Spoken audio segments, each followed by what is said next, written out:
In part 10 of our Intranet contributor series, I just want to look at adding and contributing to list items. So in the previous video, we looked at document libraries, and lists are kind of like familiar or similar actually, but there's a couple of things that are different, and I want you to remember that a list does not start with a document. You can attach a document to it later, but you don't have to be forced to start with a document. So to add a new list item, I can very easily just go new. I can put a new question in here.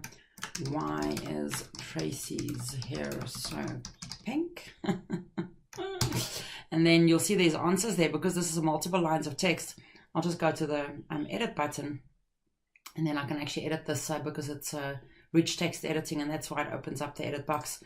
So because she dyed her hair. Then also in this quick text editing, you can also add pictures and tables and things.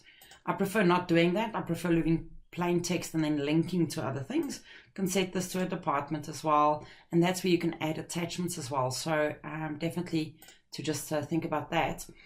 Lists can also be modified in quick edit, so depending on the type of fields that you've used. So let's try a new gap here. So what bike does Tracy have? So the catty monster. Let's see if it allows me. It actually does.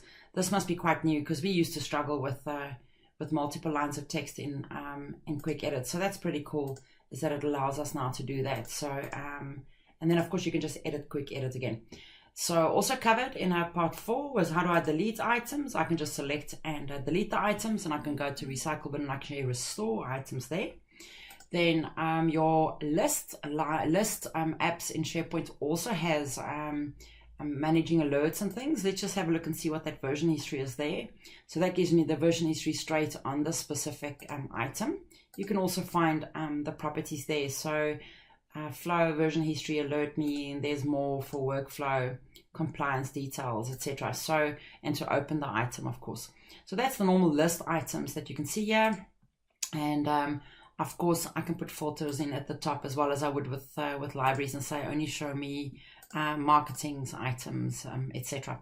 So that's a normal list. Lists can also be exported to Excel. Of course, you can do the same with your library. So let's just have a look. If I go and say export to Excel, if you wanted to dump the data, please keep in mind that if you do export lists to Excel, you actually cannot edit it in Excel and then it updates SharePoint. I think that's important to remember. And there we go. There's that specific list in Excel. It actually formats it as a table already. And then you can actually do some more things with the data if you wish, like insert pivot tables, etc. But keep in mind that this is no longer linked to your list in SharePoint. It won't update the list in SharePoint if you've exported it to Excel. But that's quite a cool way to very quickly get reporting on data, etc. And as mentioned, to add a new item, very easy. You would just fill these fields in, and you can also fill it in with quick edit. So that's just a very, very quick update on this. I think just one last thing I could very quickly show you to set up approvals on your list. And that's without using Flow. That's just standard SharePoint approvals. So under version settings, I would go and say require content approval. And then, of course, you can also set about who can approve items or not. So in the list, you can actually apply permissions for people who have rights to approve items. And when I then add a new item, you'll see that it goes into pending status immediately. So how to approve a document or something. And we'll just go to edit.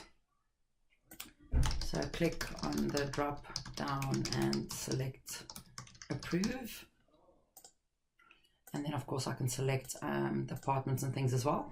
And you'll see that once I've added something, it goes into pending status.